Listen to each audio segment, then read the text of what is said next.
Immigration ਦੇ ਨਾਲ ਜੁੜੀਆਂ ਕੁਝ ਅਪਡੇਟਸ ਲੈ ਕੇ ਮੈਂ ਵਰੁਣ ਕੌਰ ਮਾਨ ਹਾਜ਼ਰ ਹਾਂ। ਸਤਿ ਸ਼੍ਰੀ ਅਕਾਲ, ਤੁਸੀਂ ਦੇਖ ਰਹੇ ਹੋ ਪੰਜਾਬ ਮੇਲ USA TV. America H1B visa registration ਦੀ ਆਖਰੀ ਮਿਤੀ 'ਚ ਹੋਇਆ ਵਾਧਾ। ਪ੍ਰਵਾਸੀਆਂ ਨੂੰ ਕੈਨੇਡਾ ਦੇਣ ਜਾ ਰਿਹਾ ਇੱਕ ਹੋਰ ਝਟਕਾ ਅਸਥਾਈ ਨਿਵਾਸੀਆਂ ਦੀ ਗਿਣਤੀ ਕਰੇਗਾ ਸੀਮਿਤ। ਆਪਣੇ ਕਿਰਤ ਬਾਜ਼ਾਰ ਦੀ ਕਮੀ ਨਾਲ ਨਜਿੱਠਣ ਦੇ ਲਈ ਭਾਰਤੀ ਵਿਦਿਆਰਥੀਆਂ ਨੂੰ ਲੁਭਾਏਗਾ ਜਰਮਨੀ। ਆਸਟ੍ਰੇਲੀਆਈ ਸਰਕਾਰ ਦਾ ਅਹਿਮ ਕਦਮ, ਫਲਸਤੀਨੀਆਂ ਦੇ ਵੀਜ਼ੇ ਰੱਦ ਕਰਨ ਦੇ ਫੈਸਲੇ ਨੂੰ ਲਿਆ ਵਾਪਸ। ਕੈਨੇਡੀਅਨ ਨਾਗਰਿਕਤਾ ਲੈਣ ਵਾਲੇ ਲੋਕਾਂ ਦੀ ਦਿਲਚਸਪੀ ਘਟੀ ਹੈ। ਪਿਛਲੇ 5 ਸਾਲਾਂ ਵਿੱਚ ਸਥਿਤੀ ਬਦਲ ਗਈ। ਆਸਟ੍ਰੇਲੀਆਈ ਸਰਕਾਰ ਨੇ ਆਪਣੇ ਨਵੇਂ ਫੈਸਲੇ ਨਾਲ ਭਾਰਤੀਆਂ ਦੀਆਂ ਮੁਸ਼ਕਲਾਂ 'ਚ ਕੀਤਾ ਵਾਧਾ। ਵੀਜ਼ਾ ਅਤੇ ਮਾਈਗ੍ਰੇਸ਼ਨ ਨਿਯਮ ਨੂੰ ਕਰ ਦਿੱਤਾ ਸਖਤ। ਤੁਸੀਂ ਦੇਖ ਰਹੇ ਹੋ immigration update. US citizenship and immigration services ਨੇ ਵਿੱਤੀ ਸਾਲ 2025 ਲਈ H1B ਵੀਜ਼ਾ ਦੀ ਸ਼ੁਰੂਆਤੀ ਰਜਿਸਟ੍ਰੇਸ਼ਨ ਦੀ ਸਮਾਂ ਸੀਮਾ ਵਧਾ ਦਿੱਤੀ ਹੈ। USCIS ਨੇ ਕਿਹਾ ਹੈ ਕਿ ਇਹ ਸਮਾਂ ਸੀਮਾ 22 ਮਾਰਚ ਨੂੰ ਵਧਾ ਦਿੱਤੀ ਗਈ ਸੀ ਅਤੇ ਹੁਣ 25 ਮਾਰਚ ਤੱਕ ਹੋਰ ਦਿਨਾਂ ਲਈ ਸਮਾਂ ਵਧਾ ਦਿੱਤਾ ਗਿਆ। USCIS ਨੇ ਰਜਿਸਟ੍ਰੇਸ਼ਨ ਪ੍ਰਕਿਰਿਆ 'ਚ ਅਸਥਾਈ ਤਕਨੀਕੀ ਮੁੱਦਿਆਂ ਦੇ ਕਾਰਨ ਸਮਾਂ ਸੀਮਾ ਵਧਾ ਦਿੱਤੀ ਹੈ। ਉਮੀਦਵਾਰਾਂ ਨੂੰ ਉਹਨਾਂ ਵੱਲੋਂ ਸਲਾਹ ਦਿੱਤੀ ਗਈ ਹੈ ਕਿ ਉਹ USCIS ਵੈਬਸਾਈਟ ਦੇ ਰਾਹੀਂ ਆਨਲਾਈਨ ਰਜਿਸਟਰ ਹੋਣ ਅਤੇ ਸੰਬੰਧਿਤ ਫੀਸ ਹੈ ਜਿਹੜੀ ਉਸ ਦਾ ਭੁਗਤਾਨ ਕਰਨ। ਇਸ ਵਿੱਚ ਇਹ ਵੀ ਦੱਸਿਆ ਗਿਆ ਹੈ ਕਿ ਇਸ ਦੇ ਲਈ ਜ਼ਰੂਰੀ I-907 ਅਤੇ I-129 ਵਰਗੀਆਂ ਜ਼ਰੂਰੀ ਅਰਜ਼ੀਆਂ ਵੀ ਆਨਲਾਈਨ ਜਮ੍ਹਾਂ ਕੀਤੀਆਂ ਜਾ ਸਕਦੀਆਂ ਨੇ। H1B ਗੈਰ ਪ੍ਰਵਾਸੀ ਵੀਜ਼ਾ ਭਾਰਤੀ IT ਪੇਸ਼ੇਵਰਾਂ ਦੇ ਦੁਆਰਾ ਸਭ ਤੋਂ ਵੱਧ ਲਾਗੂ ਕੀਤਾ ਜਾਂਦਾ ਹੈ। ਅਮਰੀਕੀ ਕੰਪਨੀਆਂ ਇਸ ਵੀਜ਼ੇ ਤੇ ਭਾਰਤ ਅਤੇ ਚੀਨ ਵਰਗੇ ਦੇਸ਼ਾਂ ਦੇ ਹਜ਼ਾਰਾਂ ਵਿਦੇਸ਼ੀ IT ਪੇਸ਼ੇਵਰਾਂ ਨੂੰ ਨਿਯੁਕਤ ਕਰਦੀਆਂ ਨੇ। ਕੈਨੇਡਾ ਨੇ ਆਪਣੇ ਅਸਥਾਈ ਨਿਵਾਸੀਆਂ ਨੂੰ ਘਟਾਉਣ ਅਤੇ ਪਹਿਲੀ ਵਾਰ ਅਸਥਾਈ ਇਮੀਗ੍ਰੇਸ਼ਨ ਤੇ ਸੀਮਾ ਨਿਰਧਾਰਿਤ ਕਰਨ ਦੀ ਯੋਜਨਾ ਬਣਾਈ ਹੈ। ਇਮੀਗ੍ਰੇਸ਼ਨ ਮੰਤਰੀ ਮਾਰਕ ਨੇ ਵੀਰਵਾਰ ਨੂੰ ਕਿਹਾ ਕਿ ਰਿਹਾਇਸ਼ ਦੀ ਘਾਟ ਤੇ ਵਧੀਆ ਜ਼ਰੂਰੀ ਸੇਵਾਵਾਂ ਨੂੰ ਦੂਰ ਕਰਨ ਦੇ ਲਈ ਸਰਕਾਰ ਕੋਸ਼ਿਸ਼ ਕਰ ਰਹੀ ਹੈ। ਹਾਲ ਹੀ ਦੇ ਸਾਲਾਂ ਦੇ ਵਿੱਚ ਕੈਨੇਡਾ ਵਿੱਚ ਸਮਾਂ ਸੀਮਾ ਵੀਜ਼ਾਸ ਤੇ ਦੇਸ਼ ਆਉਣ ਵਾਲੇ ਅੰਤਰਰਾਸ਼ਟਰੀ ਵਿਦਿਆਰਥੀਆਂ, ਵਿਦੇਸ਼ੀ ਕਾਮਿਆਂ ਅਤੇ ਹੋਰ ਅਸਥਾਈ ਨਿਵਾਸੀਆਂ ਵਿੱਚ ਤੇਜ਼ੀ ਨਾਲ ਵਾਧਾ ਹੋਇਆ ਹੈ, ਕਿਉਂਕਿ ਪ੍ਰਧਾਨ ਮੰਤਰੀ ਜਸਟਿਨ ਟਰੂਡੋ ਦੀ ਸਰਕਾਰ ਆਰਥਿਕ ਵਿਕਾਸ ਨੂੰ ਵਧਾਉਣ ਅਤੇ ਲੇਬਰ ਪਾੜੇ ਨੂੰ ਪੂਰਾ ਕਰਨ ਦੇ ਲਈ ਇਮੀਗ੍ਰੇਸ਼ਨ ਤੇ ਨਿਰਭਰ ਕਰਦੀ ਹੈ। ਮਿਲਰ ਨੇ ਕਿਹਾ ਕਿ ਸਰਕਾਰ ਅਗਲੇ 3 ਸਾਲਾਂ ਦੇ ਵਿੱਚ ਅਸਥਾਈ ਨਿਵਾਸੀਆਂ ਨੂੰ 2023 ਦੇ ਵਿੱਚ ਕੁੱਲ ਆਬਾਦੀ ਦੇ 6.5% ਤੋਂ ਘਟਾ ਕੇ 5% ਕਰਨਾ ਚਾਹੁੰਦੀ ਹੈ। ਇਹ 2023 ਵਿੱਚ ਕੈਨੇਡਾ ਦੇ 2.5 ਮਿਲੀਅਨ ਅਸਥਾਈ ਨਿਵਾਸੀਆਂ ਤੋਂ ਲਗਭਗ 20% ਦੀ ਕਟੌਤੀ ਹੋਏਗੀ। ਮਿਲਰ ਯੋਜਨਾ ਨੂੰ ਅੰਤਮ ਰੂਪ ਦੇਣ ਦੇ ਲਈ ਮਈ ਵਿੱਚ ਆਪਣੇ ਸੂਬਾਈ ਅਤੇ ਖੇਤਰੀ ਹਮਰੁਤਬਾ ਦੇ ਨਾਲ ਇੱਕ ਮੀਟਿੰਗ ਬੁਲਾਏਗਾ। ਮਿਲਰ ਨੇ ਓਟਾਵਾ ਦੇ ਵਿੱਚ ਪੱਤਰਕਾਰਾਂ ਨੂੰ ਕਿਹਾ, ਸਾਨੂੰ ਇਹ ਯਕੀਨੀ ਬਣਾਉਣ ਦੀ ਜ਼ਰੂਰਤ ਹੈ ਕਿ ਦੇਸ਼ ਵਿੱਚ ਦਾਖਲ ਹੋਣ ਵਾਲੇ ਅਸਥਾਈ ਨਿਵਾਸੀਆਂ ਦੀ ਗਿਣਤੀ ਇੱਕ ਟਿਕਾਊ ਪੱਧਰ ਤੇ ਹੋਵੇ। ਫੈਡਰਲ ਸਰਕਾਰ ਦੇ ਇਮੀਗ੍ਰੇਸ਼ਨ ਟੀਚਿਆਂ ਦਾ ਹਵਾਲਾ ਦਿੰਦੇ ਹੋਏ ਕਿਹਾ ਕਿ ਇਸ ਗਿਰਾਵਟ ਦੇ ਵਿੱਚ ਪਹਿਲੀ ਵਾਰ ਅਸੀਂ ਅਸਥਾਈ ਨਿਵਾਸੀ ਆਗਮਨ ਅਤੇ ਸਥਾਈ ਨਿਵਾਸੀ ਆਗਮਨ ਦੋਵਾਂ ਨੂੰ ਸ਼ਾਮਿਲ ਕਰਨ ਦੇ ਲਈ ਇਮੀਗ੍ਰੇਸ਼ਨ ਟੀਅਰਿੰਗ ਯੋਜਨਾ ਦਾ ਵਿਸਤਾਰ ਕਰਾਂਗੇ। ਜਰਮਨੀ ਵਿੱਚ ਭਾਰਤੀਆਂ ਦੇ ਅੰਤਰਰਾਸ਼ਟਰੀ ਵਿਦਿਆਰਥੀਆਂ ਦਾ ਸਭ ਤੋਂ ਵੱਡਾ ਸਮੂਹ ਬਣਨ ਦੇ ਨਾਲ ਜਰਮਨ ਸਰਕਾਰ ਦੇਸ਼ ਦੇ ਵਿੱਚ ਮਜ਼ਦੂਰਾਂ ਦੀ ਘਾਟ ਨੂੰ ਦੂਰ ਕਰਨ ਦੇ ਲਈ ਇਹਨਾਂ ਭਾਰਤੀਆਂ ਤੇ ਧਿਆਨ ਕੇਂਦਰਿਤ ਕਰ ਰਹੀ ਹੈ। ਜਰਮਨੀ ਦੇ ਸੰਘੀ ਅੰਕੜਾ ਦਫ਼ਤਰ ਦੇ ਅੰਕੜਿਆਂ ਤੋਂ ਪਤਾ ਲੱਗਦਾ ਹੈ ਕਿ 2022-2023 ਯਾਨੀ ਕਿ 2022-23 ਦੇ ਸਰਦ ਰੁੱਤ ਸਮੈਸਟਰ ਦੇ ਲਈ ਜਰਮਨੀ ਦੇ ਵਿੱਚ ਭਾਰਤੀ ਵਿਦਿਆਰਥੀਆਂ ਦੀ ਗਿਣਤੀ ਪਿਛਲੇ ਸਾਲ 26% ਵੱਧ ਕੇ 42,997 ਹੋ ਗਈ। ਜਰਮਨ ਯੂਨੀਵਰਸਿਟੀਜ਼ ਦੇ ਵਿੱਚ 60% ਭਾਰਤੀ ਵਿਦਿਆਰਥੀਆਂ ਦਾ ਇੰਜੀਨੀਅਰਿੰਗ ਸਭ ਤੋਂ ਪਸੰਦੀਦਾ ਵਿਸ਼ਾ ਹੈ। ਇਸ ਤੋਂ ਬਾਅਦ 22% ਕਾਨੂੰਨ ਪ੍ਰਬੰਧਨ ਅਤੇ ਸਮਾਜਿਕ ਅਧਿਐਨ ਅਤੇ 14% ਗਣਿਤ ਅਤੇ ਕੁਦਰਤੀ ਵਿਗਿਆਨ ਦੇ ਵਿੱਚ ਦਿਲਚਸਪੀ ਰੱਖਦੇ ਨੇ। ਹਾਲ ਹੀ ਦੇ ਵਿੱਚ 1 ਮਾਰਚ 2024 ਨੂੰ ਇੱਕ ਨਵਾਂ ਐਕਟ ਲਾਗੂ ਹੋਇਆ ਜਿਸ ਵਿੱਚ ਜਰਮਨ ਸਰਕਾਰ ਨੇ ਯੂਰਪੀ ਸੰਘ ਦੇ ਬਾਹਰ ਦੇ ਅੰਤਰਰਾਸ਼ਟਰੀ ਵਿਦਿਆਰਥੀਆਂ ਨੂੰ ਪ੍ਰਤੀ ਹਫ਼ਤੇ ਦੇ ਵਿੱਚ 20 ਘੰਟੇ ਤੱਕ ਕੰਮ ਕਰਨ ਦੀ ਆਗਿਆ ਹੈ। ਇਹ ਪਿਛਲੀ ਸੀਮਾ ਦੇ ਵਿੱਚ 10 ਘੰਟਿਆਂ ਦਾ ਵਾਧਾ ਹੈ।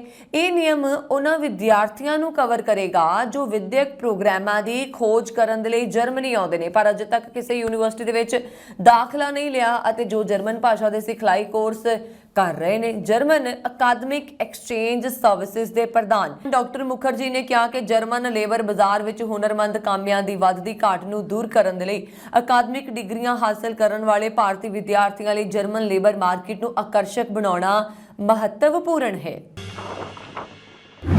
ਆਸਟ੍ਰੇਲੀਆਈ ਸਰਕਾਰ ਨੇ ਫਲਸਤੀਨੀਆਂ ਨੂੰ ਵੱਡੀ ਰਾਹਤ ਦਿੱਤੀ ਹੈ। ਆਸਟ੍ਰੇਲੀਆਈ ਸਰਕਾਰ ਨੇ ਗਾਜ਼ਾ ਤੋਂ ਭੱਜਣ ਵਾਲੇ ਕੁਝ ਫਲਸਤੀਨੀਆਂ ਦੇ ਜਿਹੜੇ ਵੀਜ਼ੇ ਰੱਦ ਕੀਤੇ ਹੋਏ ਸੀ ਉਹ ਬਹਾਲ ਕਰ ਦਿੱਤੇ ਨੇ, ਯਾਨੀ ਕਿ ਫਲਸਤੀਨੀਆਂ ਦੇ ਰੱਦ ਕੀਤੇ ਵੀਜ਼ਿਆਂ ਨੂੰ ਹੁਣ ਬਹਾਲ ਕਰ ਦਿੱਤਾ ਗਿਆ।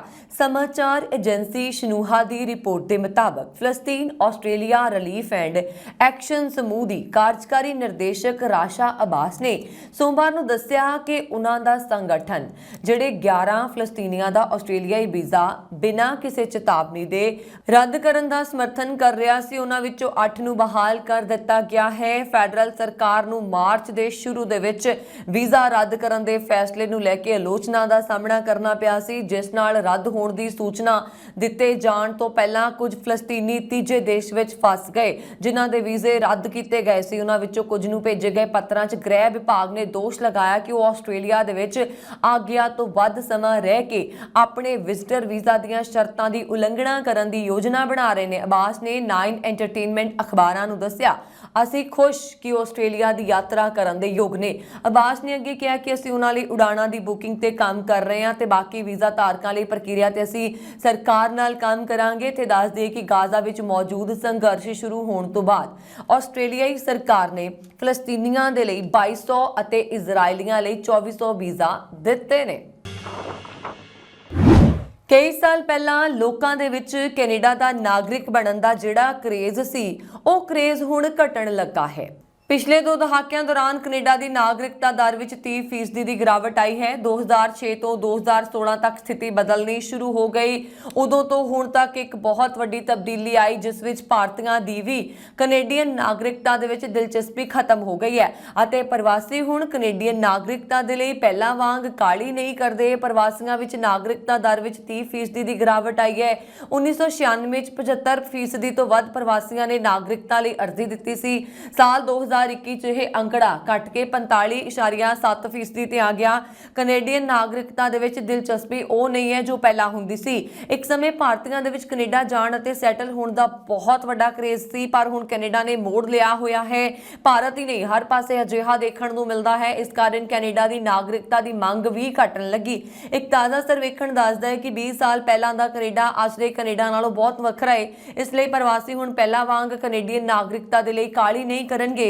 1996 ਵਿੱਚ 75% ਤੋਂ ਵੱਧ ਪ੍ਰਵਾਸੀਆਂ ਨੇ ਕੈਨੇਡੀਅਨ ਨਾਗਰਿਕਤਾ ਲਈ ਅਰਜ਼ੀ ਦਿੱਤੀ ਸੀ, ਜਦੋਂ ਕਿ ਸਾਲ 2021 ਵਿੱਚ ਇਹ ਅੰਕੜਾ ਘਟ ਕੇ 45.7% ਰਹਿ ਗਿਆ। 2016 ਤੇ 2021 ਦੇ ਵਿਚਕਾਰ ਪ੍ਰਵਾਸੀ ਇੰਨੇ ਨਿਰਾਸ਼ ਹੋ ਗਏ ਕਿ ਉਹਨਾਂ ਨੇ ਬਹੁਤ ਘੱਟ ਵਾਰ ਕੈਨੇਡੀਅਨ ਨਾਗਰਿਕਤਾ ਲਈ ਅਰਜ਼ੀ ਦਿੱਤੀ। ਕੈਨੇਡੀਅਨ ਨਾਗਰਿਕਤਾ ਦੀ ਲਾਲਸਾ ਵੀ ਵੱਖ-ਵੱਖ ਪ੍ਰਵਾਸੀਆਂ 'ਚ ਵੱਖੋ-ਵੱਖਰੀ ਹੁੰਦੀ ਹੈ। ਉਦਾਹਰਨ ਦੇ ਲਈ ਜਿਨ੍ਹਾਂ ਦੀ ਸਾਲਾਨਾ ਆਮਦਨ 50,000 1 ਲੱਖ ਕੈਨੇਡੀਅਨ ਡਾਲਰ ਦੇ ਵਿਚਕਾਰ ਹੈ, ਉਹਨਾਂ ਦੀ ਕੈਨੇਡੀਅਨ ਨਾਗਰਿਕਤਾ ਹਾਸਲ ਕਰਨ ਦੀ ਸੰਭਾਵਨਾ 14% ਵੱਧ ਹੈ, ਜਦੋਂ ਕਿ 10,000 ਡਾਲਰ ਤੋਂ ਘੱਟ ਆਮਦਨ ਵਾਲੇ ਕੈਨੇਡੀਅਨ ਨਾਗਰਿਕਤਾ ਲਈ ਅਰਜ਼ੀ ਦੇਣ ਤੋਂ ਬਚਦੇ ਨੇ। ਇਸ ਤੋਂ ਇਲਾਵਾ ਯੂਨੀਵਰਸਿਟੀ ਦੀ ਡਿਗਰੀ ਵਾਲੇ 51.8% ਦੇ ਮੁਕਾਬਲੇ ਹਾਈ ਸਕੂਲ ਦੀ ਡਿਗਰੀ ਵਾਲੇ 30.5% ਕੈਨੇਡੀਅਨ ਨਾਗਰਿਕਤਾ ਲਈ ਅਰਜ਼ੀ ਦਿੰਦੇ ਨੇ। ਪ੍ਰਵਾਸੀ ਜਿਸ ਦੇਸ਼ ਤੋਂ ਆਏ ਨੇ ਉਸ ਦੇ ਆਧਾਰ ਤੇ ਡੇਟਾ ਵੀ ਵੱਖਰਾ ਹੋ ਸਕਦਾ ਹੈ।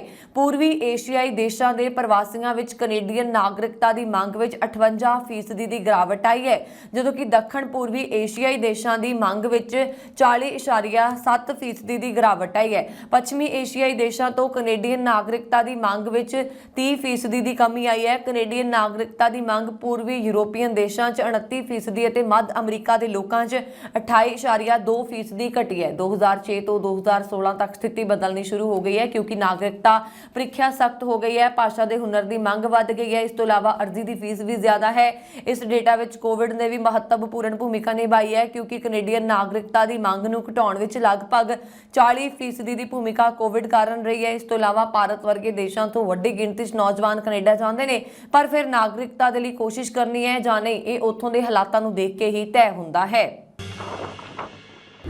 ਆਸਟ੍ਰੇਲੀਆ ਦੀ ਸਰਕਾਰ ਨੇ ਵੀਜ਼ਾ ਅਤੇ ਮਾਈਗ੍ਰੇਸ਼ਨ ਨਿਯਮਾਂ ਨੂੰ ਸਖਤ ਕਰ ਦਿੱਤਾ, ਜਿਸ ਨਾਲ ਭਾਰਤ ਦੀਆਂ ਚਿੰਤਾਵਾਂ ਵੱਧ ਗਈਆਂ ਨੇ। ਆਸਟ੍ਰੇਲੀਆਈ ਸਰਕਾਰ ਨੇ ਸੋਮਵਾਰ ਨੂੰ ਕਿਹਾ ਕਿ ਉਹ ਅੰਤਰਰਾਸ਼ਟਰੀ ਵਿਦਿਆਰਥੀਆਂ ਤੇ ਘੱਟ ਹੁਨਰ ਵਾਲੇ ਕਾਮਿਆਂ ਲਈ ਵੀਜ਼ਾ ਨਿਯਮਾਂ ਨੂੰ ਸਖਤ ਕਰ ਰਿਹਾ ਹੈ। ਇਹ ਕਦਮ ਦਾ ਉਦੇਸ਼ ਅਗਲੇ 2 ਸਾਲਾਂ ਵਿੱਚ ਆਸਟ੍ਰੇਲੀਆ ਦੇ ਵਿੱਚ ਪ੍ਰਵਾਸੀਆਂ ਦੀ ਗਿਣਤੀ ਨੂੰ ਅੱਧਾ ਕਰਨਾ ਹੈ। ਨਿਊਜ਼ ਏਜੰਸੀ ਰਾਇਟਰਸ ਦੀ ਇੱਕ ਰਿਪੋਰਟ ਦੇ ਅਨੁਸਾਰ ਨਵੀਂ ਨੀਤੀਆਂ ਦੇ ਤਹਿਤ ਅੰਤਰਰਾਸ਼ਟਰੀ ਵਿਦਿਆਰਥੀਆਂ ਨੂੰ ਅੰਗਰੇਜ਼ੀ ਪ੍ਰੀਖਿਆਵਾਂ ਦੇ ਵਿੱਚ ਉੱਚ ਰੇਟਿੰਗ ਪ੍ਰਾਪਤ ਕਰਨ ਦੀ ਲੋੜ ਹੋਏਗੀ। ਇਸ ਦੇ ਨਾਲ ਹੀ ਜਿਹੜੇ ਵਿਦਿਆਰਥੀ ਲੰਬੇ ਸਮੇਂ ਤੱਕ ਆਸਟ੍ਰੇਲੀਆ 'ਚ ਰਹਿਣਾ ਚਾਹੁੰਦੇ ਨੇ, ਉਹਨਾਂ ਦੀ ਦੂਸਰੀ ਵਾਰ ਵੀਜ਼ਾ ਅਪਲਾਈ ਕਰਨ ਤੇ ਪੂਰੀ ਤਰ੍ਹਾਂ ਨਾਲ ਜਾਂਚ ਕੀਤੀ ਜਾਏਗੀ। ਆਸਟ੍ਰੇਲੀਆ ਦੇ ਗ੍ਰਹਿ ਮੰਤਰੀ ਕਲੇ ਓਨੀਲ ਨੇ ਮੀਡੀਆ ਬਰੀਫਿੰਗ ਦੇ ਵਿੱਚ ਕਿਹਾ ਕਿ ਸਾਡੀ ਰਣਨੀਤੀ ਵੱਧਦੀ ਮਾਈਗ੍ਰੇਸ਼ਨ ਸੰਖਿਆ ਨੂੰ ਆਮ ਵਾਂਗ ਲਿਆਏਗੀ, ਪਰ ਇਹ ਕੇਵਲ ਮਾਈਗ੍ਰੇਸ਼ਨ ਨੰਬਰਾਂ ਬਾਰੇ ਨਹੀਂ ਹੈ, ਇਹ ਆਸਟ੍ਰੇਲੀਆ ਦੇ ਭਵਿੱਖ ਬਾਰੇ ਹੈ। ਆਸਟ੍ਰੇਲੀਆ ਦੇ ਪ੍ਰਧਾਨ ਮੰਤਰੀ ਐਂਥਨੀ ਐਲਬਾਨੀਜ਼ ਨੇ ਪਿਛਲੇ ਹਫ਼ਤੇ ਕਿਹਾ ਸੀਗਾ ਕਿ ਆਸਟ੍ਰੇਲੀਆ ਦੇ ਪ੍ਰਵਾਸ ਨੰਬਰਾਂ ਨੂੰ ਟਿਕਾਊ ਪੱਧਰ ਤੇ ਵਾਪਸ ਲਿਆਉਣ ਦੀ ਲੋੜ ਹੈ। ਉਹਨਾਂ ਨੇ ਕਿਹਾ ਕਿ ਪ੍ਰਵਾਸ ਸੰਬੰਧੀ ਇੱਕ ਸਿਸਟਮ ਬਣਾਇਆ ਗਿਆ ਸੀ ਜੋ ਟੁੱਟ ਗਿਆ। ਇਸ ਦੇ ਨਾਲ ਹੀ ਓਨੀਲ ਨੇ ਕਿਹਾ ਕਿ ਸਰਕਾਰ ਨੇ ਵਿਦੇਸ਼ੀਆਂ ਦੀ ਗਿਣਤੀ ਨੂੰ ਘੱਟ ਕਰਨ ਦੇ ਲਈ ਪਹਿਲਾਂ ਹੀ ਕੁਝ ਸੁਧਾਰ ਕੀਤੇ ਨੇ ਜੋ ਪ੍ਰਭਾਵਸ਼ਾਲੀ ਨੇ ਤੇ ਪ੍ਰਵਾਸੀਆਂ ਦੀ ਗਿਣਤੀ 'ਚ ਕਮੀ ਲਿਆਉਣਗੇ। ਆਸਟ੍ਰੇਲੀਆਈ ਬਿਊਰੋ ਆਫ ਸਟੈਟਿਕਸ ਦੇ ਦੁਆਰਾ ਵੀਰਵਾਰ ਨੂੰ ਜਾਰੀ ਕੀਤੀ ਗਈ ਤਾਰੀਖ ਨੇ ਦਿਖਾਇਆ ਕਿ 30 ਸਤੰਬਰ 2023 ਤੱਕ ਸ਼ੁੱਧ ਇਮੀਗ੍ਰੇਸ਼ਨ ਸਾਲ ਵਿੱਚ 60% ਵੱਧ ਕੇ ਰਿਕਾਰਡ 5,48,800 ਹੋ ਗਿਆ, ਜੋ ਕਿ ਜੂਨ 2023 ਨੂੰ ਖਤਮ ਹੋਏ ਸਾਲ ਵਿੱਚ 5,18,000 ਲੋਕਾਂ ਨਾਲੋਂ ਵੱਧ ਹੈ। ਕੁੱਲ ਮਿਲਾ ਕੇ ਆਸਟ੍ਰੇਲੀਆ ਦੀ ਆਬਾਦੀ ਪਿਛਲੇ ਸਤੰਬਰ ਦੇ ਵਿੱਚ ਜਾਂ ਸਤੰਬਰ ਤੱਕ ਰਿਕਾਰਡ 2.5% ਦੀ ਸਭ ਤੋਂ ਤੇਜ਼ੀ ਗਤੀ ਨਾਲ ਵੱਧ ਕੇ 26.8 ਮਿਲੀਅਨ ਤੱਕ ਪਹੁੰਚ ਗਈ ਹੈ। 2022-23 ਵਿੱਚ ਨੈਟ ਇਮੀਗ੍ਰੇਸ਼ਨ ਦੇ ਰਿਕਾਰਡ 5,18,000 ਤੱਕ ਪਹੁੰਚਣ ਤੋਂ ਬਾਅਦ ਆਸਟ੍ਰੇਲੀਆ ਨੇ ਆਪਣੇ ਵੀਜ਼ਾ ਨਿਯਮਾਂ ਨੂੰ ਸਖਤ ਕਰਨ ਦਾ ਫੈਸਲਾ ਕੀਤਾ। ਓਨੀਲ ਨੇ ਕਿਹਾ ਕਿ 2022-23 ਪ੍ਰਵਾਸ ਵਿੱਚ ਇਹ ਵਾਧਾ ਅੰਤਰਰਾਸ਼ਟਰੀ ਵਿਦਿਆਰਥੀਆਂ ਕਾਰਨ ਹੋਇਆ ਹੈ। ਹਰ ਸਾਲ ਭਾਰਤ ਤੋਂ ਵੱਡੀ ਗਿਣਤੀ ਵਿਦਿਆਰਥੀ ਪੜ੍ਹਾਈ ਲਈ ਆਸਟ੍ਰੇਲੀਆ ਜਾਂਦੇ ਨੇ। ਗਲੋਬਲ ਡਾਟਾ ਅਤੇ ਬਿਜ਼ਨਸ ਇੰਟੈਲੀਜੈਂਸ ਪਲੇਟਫਾਰਮ ਸਟੈਟਿਸਟਾ ਦੀ ਇੱਕ ਰਿਪੋਰਟ ਦੇ ਅਨੁਸਾਰ ਜੁਲਾਈ 2023 ਤੱਕ 1,18,869 ਭਾਰਤੀ ਵਿਦਿਆਰਥੀ ਆਸਟ੍ਰੇਲੀਆ 'ਚ ਪੜ੍ਹ ਰਹੇ ਸਨ। ਆਸਟ੍ਰੇਲੀਆ ਵਿੱਚ ਰਹਿਣ ਵਾਲੇ ਭਾਰਤੀਆਂ ਦੀ ਗਿਣਤੀ ਵਿੱਚ ਤੇਜ਼ੀ ਨਾਲ ਵਾਧਾ ਹੋਇਆ ਹੈ। ਆਸਟ੍ਰੇਲੀਆ ਦੇ ਗ੍ਰਹਿ ਮੰਤਰਾਲਾ ਦੀ ਵੈਬਸਾਈਟ ਦੇ ਮੁਤਾਬਕ ਜੂਨ 2021 ਦੇ ਅੰਤ ਤੱਕ ਭਾਰਤੀ ਮੂਲ ਦੇ 7,10,380 ਲੋਕ ਆਸਟ੍ਰੇਲੀਆ 'ਚ ਰਹਿ ਰਹੇ ਸਨ। 30 ਜੂਨ 2011 ਨੂੰ ਇਹ ਗਿਣਤੀ ਅੱਧੇ ਤੋਂ ਵੀ ਘੱਟ ਸੀ। ਬ੍ਰਿਟੇਨ ਤੋਂ ਬਾਅਦ ਆਸਟ੍ਰੇਲੀਆ ਦੇ ਵਿੱਚ ਭਾਰਤੀ ਮੂਲ ਦੇ ਸਭ ਤੋਂ ਜ਼ਿਆਦਾ ਲੋਕ ਹਨ। ਇਸ ਸਨ ਇਮੀਗ੍ਰੇਸ਼ਨ ਦੇ ਨਾਲ ਜੁੜੀਆਂ ਇਸ ਹਫ਼ਤੇ ਦੀਆਂ ਕੁਝ ਅਪਡੇਟਸ। ਵਰੁਣ ਕੌਰ ਮਾਨ ਨੂੰ ਦਿਓ ਆਗਿਆ। ਸ਼ੁਕਰੀਆ ਜੀ। ਸਤਿ ਸ਼੍ਰੀ ਅਕਾਲ।